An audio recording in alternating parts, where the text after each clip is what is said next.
So in this video, we're going to go over how to solve quadratics that have perfect squares in them. So the main idea here is that whenever you solve these equations, you have to first isolate the square. So notice that there's a square term right here. You have the x minus 1 squared. So you want to isolate that square, and then you're going to be able to solve for the values of x. So let's look at this problem a little bit closer. So we have x minus 1 squared plus 9 equals 10.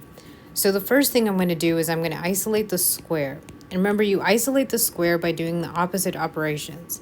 So here I have that 9 with x minus 1 squared. So I'm going to subtract off the 9 so that I can get the square term by itself. So this will leave me with x minus 1 squared equals 1. So now what I need to do is take the square root of both sides. So when I take the square root, remember I can have a positive and a negative square root. So I'm going to take the square root of x minus 1 squared, and what will happen here is that this square will cancel out the square root. And then here I have plus or minus square root of 1. So this means that my problem turns into two pieces. I have x minus 1 equals positive 1, and x minus 1 equals negative 1. So now to solve this kind of equation, I need to get x by itself. So I need to add 1 to both sides, and that's how I'm going to solve this equation. So on the left side, when I add 1 to both sides, I get x equals 2. And then on the right, when I add 1 to both sides, I get x equals 0. So those are my two solutions to this equation. So here's another one. You can see there's a square term, the 2x squared. So I'm going to start off by isolating the square. So remember, when you have 2x squared, that's the same thing as 2 times x squared. So the opposite of multiply is divide, so I'm going to divide both sides by 2. When I do that, I get x squared equals 25. And now I need to take the square root of both sides. So when I do this, the square root and the square will cancel, so I get x equals 5, and I get x equals negative 5. Because remember, I have the positive and the negative square root.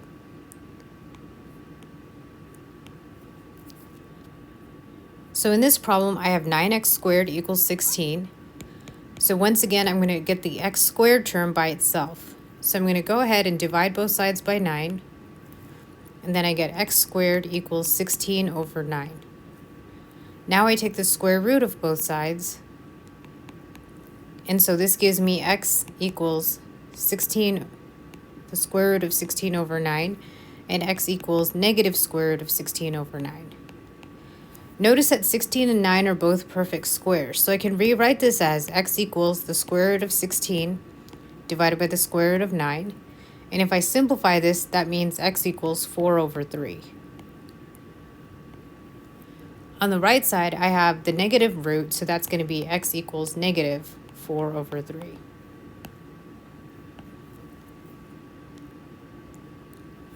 So now let's look at a different sort of problem. I have 4x squared minus 3 equals 13. Once again, the idea is the same. I'm going to isolate the square and get the square by itself. So what I need to do here is I need to first move this 3. So I'm going to do the opposite and add 3 to both sides, which gives me 4x squared equals 16. Now I need to divide both sides by 4 to get x squared by itself. So that gives me x squared equals 4. Now I have a square term by itself, so I can take the square root of both sides. And so that gives me x equals 2 and x equals negative 2.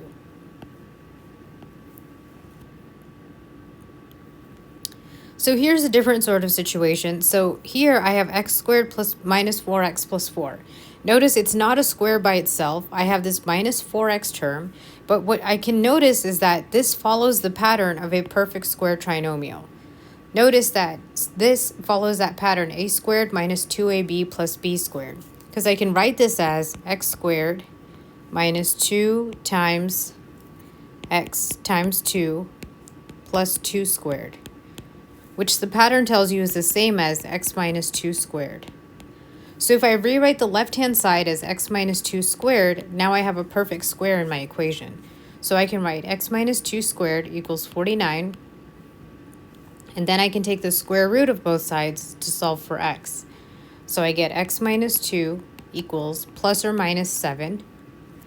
So I write this as two equations, x minus 2 equals 7, and x minus 2 equals negative 7. Now to solve for x, I need to add 2 to both sides. So on the left side, that gives me x equals 9. And when I add 2 to both sides here, that gives me x equals negative 5.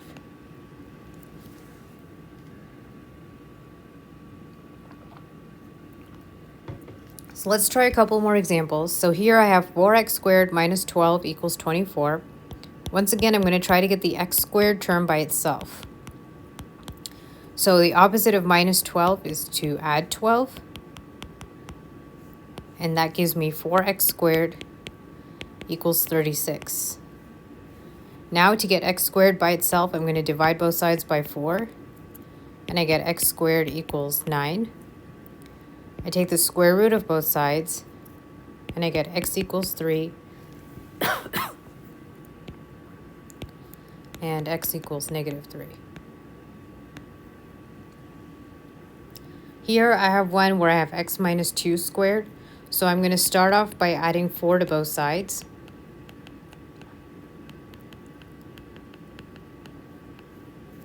So this gives me x minus 2 squared equals 16. I take the square root of both sides. That gives me x minus 2 equals 4, and x minus 2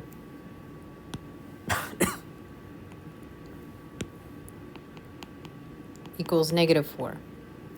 So now I need to add 2 to both sides. On the left side, that gives me x equals 6. And if I add 2 over here, that gives me x equals negative 2.